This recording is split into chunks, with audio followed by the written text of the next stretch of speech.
Job chapter 1. In the land of Uz there lived a man whose name was Job. This man was blameless and upright. He feared God and shunned evil.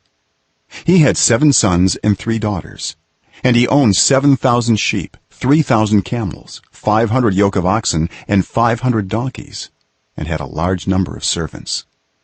He was the greatest man among all the people of the East. His sons used to hold feasts in their homes on their birthdays, and they would invite their 3 sisters to eat and drink with them. When a period of feasting had run its course, Job would make arrangements for them to be purified. Early in the morning he would sacrifice a burnt offering for each of them, thinking, "Perhaps my children have sinned and cursed God in their hearts." This was Job's regular custom.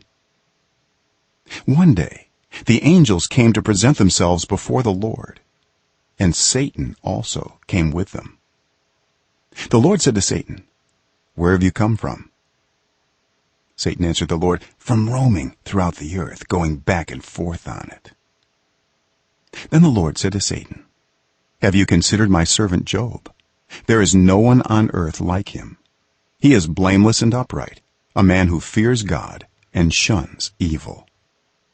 "Does Job fear God for nothing?" Satan replied. "Have you not put a hedge around him and his household and everything he has? You have blessed the work of his hands, so that his flocks and herds are spread throughout the land.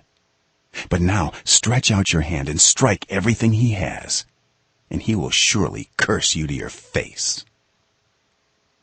The Lord said to Satan, "Very well then, everything he has is in your power, but on the man himself do not lay a finger." Then Satan went out from the presence of the Lord.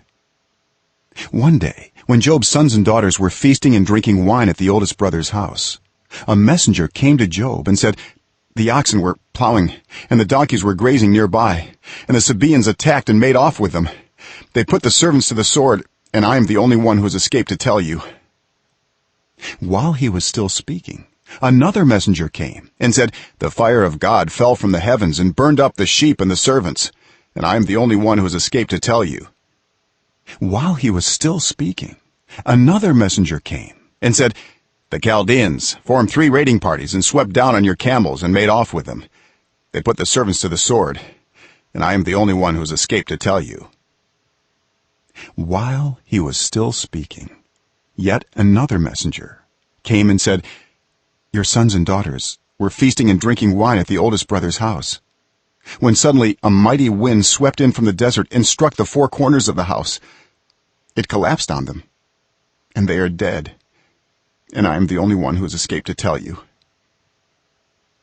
At this Job got up and tore his robe and shaved his head. Then he fell to the ground in worship and said, "Naked I came from my mother's womb, and naked I will depart. The Lord gave, and the Lord has taken away. May the name of the Lord be praised." In all this Job did not sin by charging God with wrongdoing.